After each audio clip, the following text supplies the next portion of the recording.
Hey YouTube, it's Tanya, and I am coming in to do a response video to TJ's video about kind of like chilling the fuck out and not being so obsessed over a little bit of gain or maintain or eating bad foods and that kind of thing. And he and I have talked about this, and he suggested that I make a response video.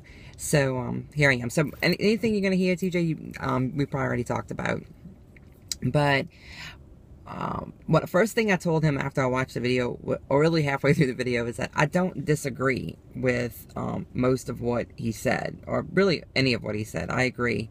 I was just going to kind of state the obvious about the feelings behind it. I think that and Phil talked about this a little bit on Fat Kings last night too. I think that those of us that have lost and gained weight multiple times in our lifetime, we're conditioned that when we lose weight, we're probably going to gain it back. And we know how that feels. We know how shitty that feels. And, you know, right now we're vowed to never go back again. So we're hyper aware of what is going on with our bodies and our exercise and our food, whatever. So when you see the scale go up, even if it's just 2 pounds, you think, oh my God, this is the beginning of the end. This is how the full regain starts. These are the first 2 pounds of a 100-pound gain. And you start to panic and you freak, and it's fear.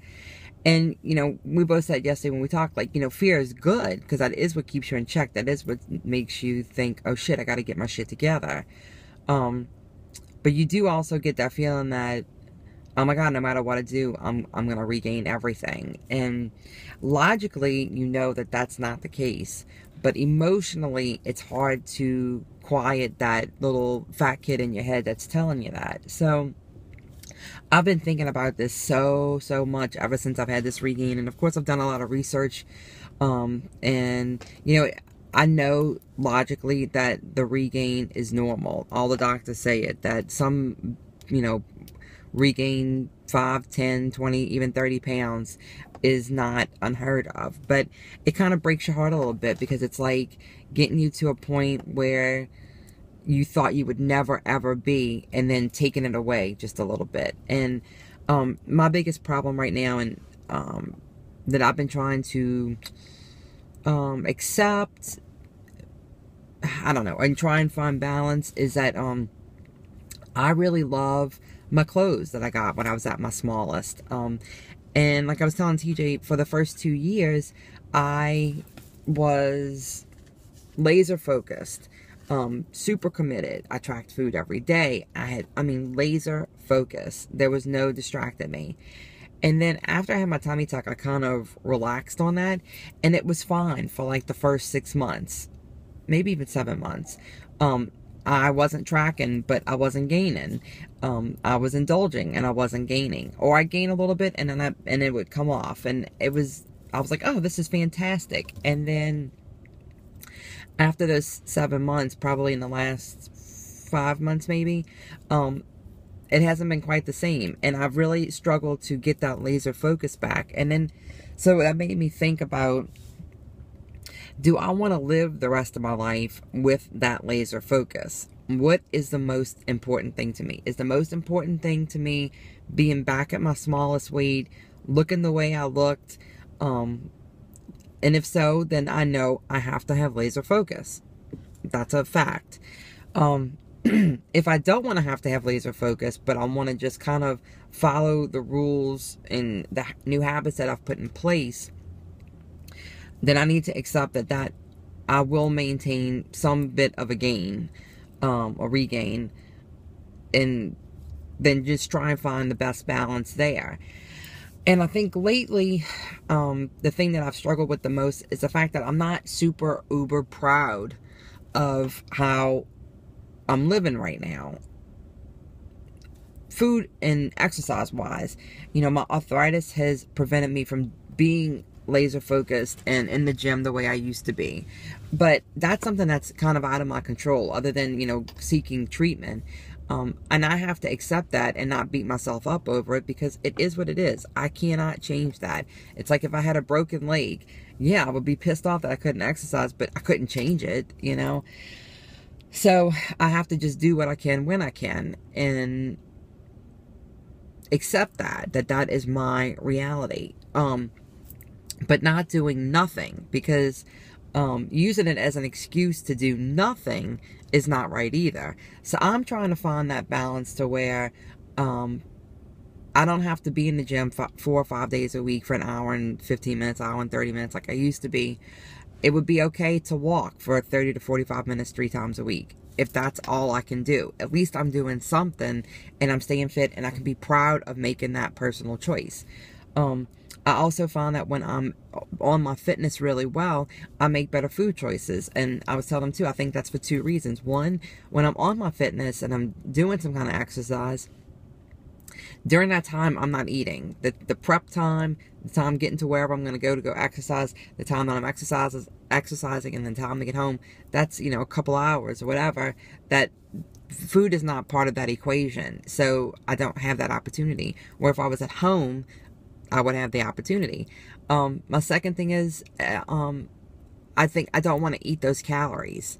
If I burned, you know, whatever, 300 calories, whatever, I don't want to go and screw it up and eat those calories. So I'm just better at making food choices when I'm on my exercise game.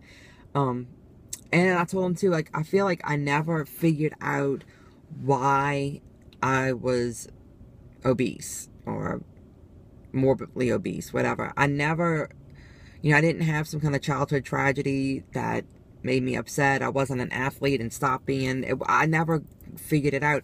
The only thing I know is that I am a boredom eater.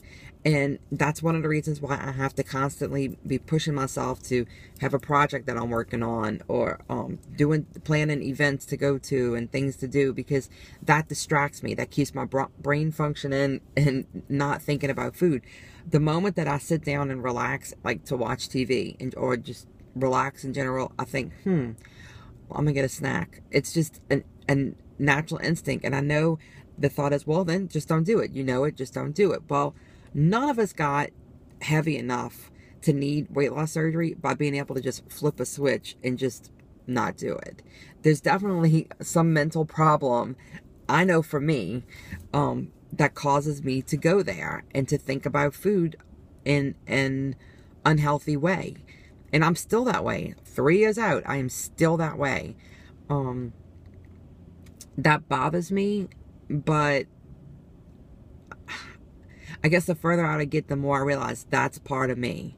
And if I stay hyper aware of that and try and fight it as much as I possibly can, then hopefully I can maintain at least, you know, a normal weight. And another thing I said to TJ, and he kind of mentioned this in his video too, is that one of the things that I try and keep thinking to keep it all in perspective is that if I had VSG surgery yesterday and I woke up today and I look the way I look right now, even though I don't fit in some of my clothes that I wore at my smallest, but I looked exactly the way I look right now, I would be in love with myself. I would be so over the moon thrilled that I look the way that I do now.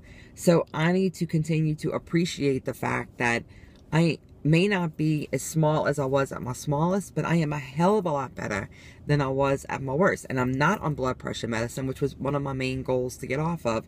You know, I really didn't have size and number goals when I had surgery. My goal was to not feel uncomfortable anymore. I felt uncomfortable all the time. I felt like my chin was always sitting on my chest because my face was so fat. I was on 2 blood pressure medicines and I just did not feel good. I didn't have any energy, and I just didn't want to feel that way anymore. And I don't feel like that now. I'm not on blood pressure medicines, and I do have tons of energy. I do have the desire to get out and do things constantly, which was exactly my goal with surgery. Never a number, never a size, because I couldn't fathom how small I would get. So I try and refocus on that. Like, what were my original goals when I had surgery? The other problem with that is that I love my clothes that I got when I was at my smallest. So I don't want to get rid of any of that stuff. And I know that probably sounds really shallow or materialistic.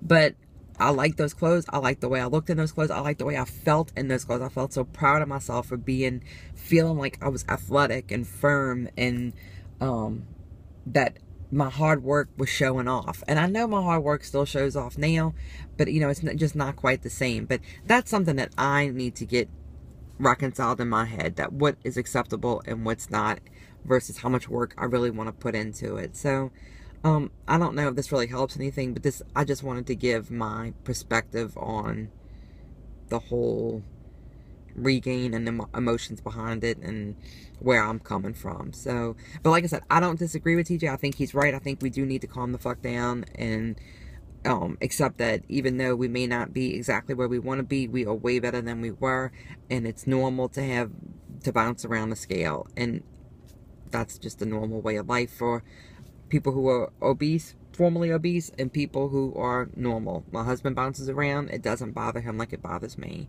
So, anyway, that's my take. Love you guys. Bye, guys.